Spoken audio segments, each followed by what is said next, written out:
We have no reason to need God. Do you have one? Well, if God is necessary, if by need you mean necessary, yes. It's a simple argument. You're arguing, you're appealing right now to that minds exist and truth exists, right? Well, there's no way to justify a mind or truth existing without a divine absolute mind. You can't tell me. See, you just say you don't need anything, right? Well, I don't need it. I just don't need anything. That's not really a position. You're just saying, no, I don't need anything to justify mind or truth. From your view, you have no justification for truth or knowledge. There's no knowledge in the universe you can point to. There's no truth itself being absolute and conceptual from your view. That's mind dependent. It's pretty easy. The mind is the organ that allows animals to walk around. No, that would be the brain. All you're saying is the brain, but brains are just reaction to stimuli. So if the brain is something that just allows an organism to navigate, there are organisms that don't have brain that navigate. So, now you're reducing it to input output, right? I don't think you're ready for this.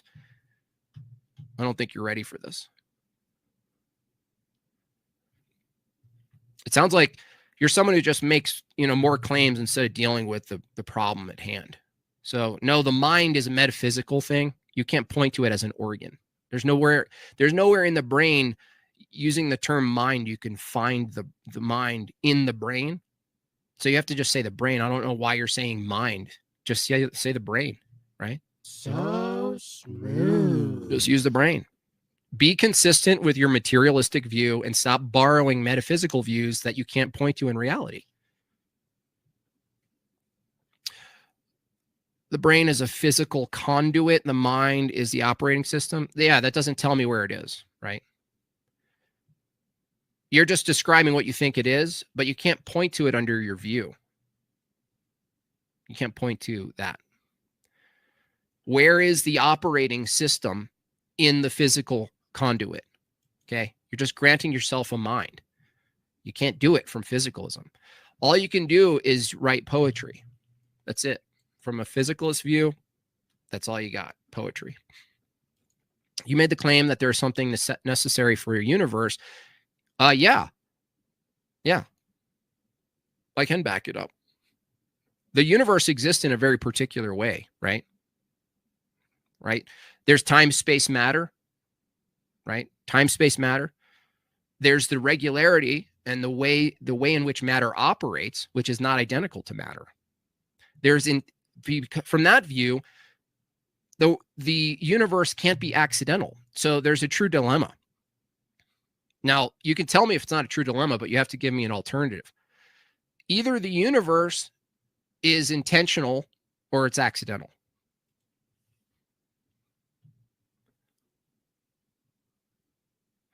It's a good question. What is an operating system? Yeah, they can't answer that.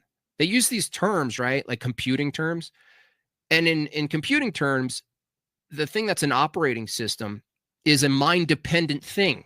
Isn't that funny? There's no system you can look at you call an operating system that isn't derived from a mind. So even if you granted meme lessons Amy's position that the mind is an operating system, tell me, inductively speaking, tell me one operating system that you can point to, and everything we know about operating system and the term operating system that isn't mind dependent. Can't. Information itself necessitates a mind. Where's information, Amy?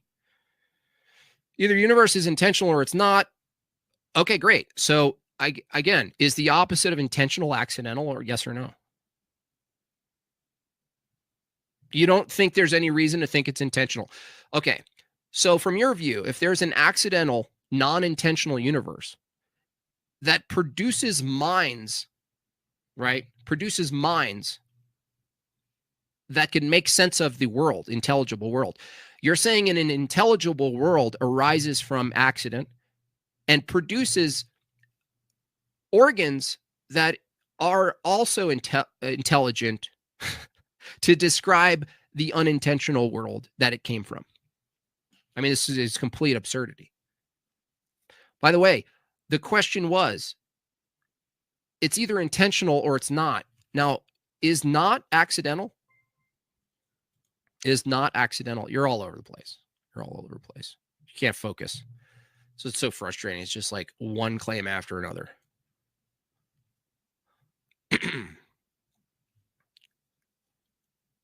I'll punch everywhere.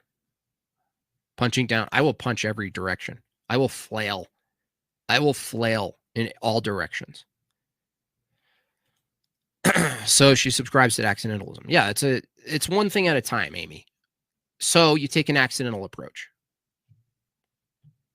You take an accidental approach, right? Minds arise from natural selection. Yeah, that's another assertion.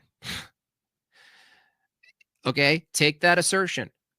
Tell me how you verified a mind arises from natural selection. When did that happen? Baseless claim. Let me guess. Emergent property. Emergent property. Yep, Column Rock, it's a trap. No, it's a trap. You can set this trap. They're going to learn it quickly, though, but you could set it because the dilemma is still there. It's either intentional or accidental. If you choose non-intentional, like Amy just did, you choose accidental. Guess what? Accident assumes purpose. It's a trap. We have no reason to think the universe came from intention. Really? So are you, so you don't think that there's purpose to even something like survival?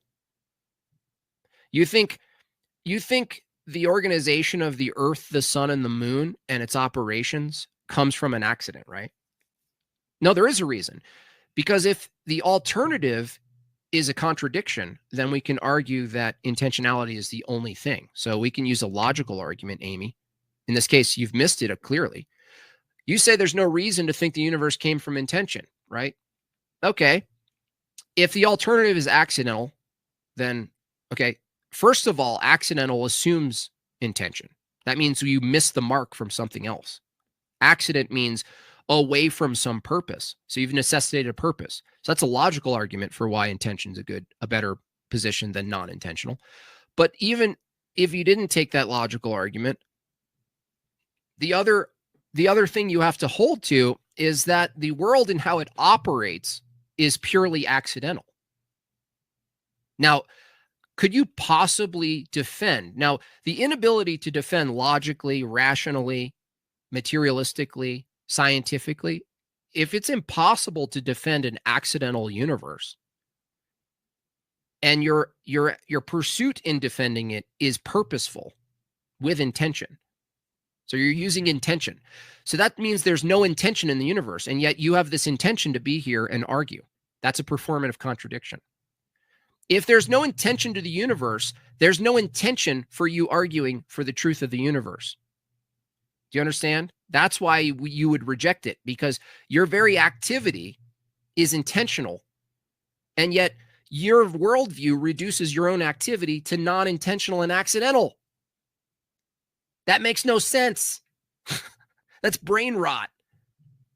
So smooth. It's simple. Premise one, if the universe is accidental, Premise two, your reasoning is in the part of the universe. Premise three, your reasoning is accidental. Conclusion, there's no reason to reason. I mean, it's just such a stupid view. Your entire existence, Amy, doing debates, moderating debates, getting the truth, debating Christians, debating this, calling in Jay, talking here with me. It's all an accident. You're literally in the process of an accident. But no, what you do is you grant yourself, all of that happened, but now my own thinking's not accidental. I promise. My own thinking and reasoning isn't just perpetual accidental collisions of molecules. I promise. Trust me. Come on.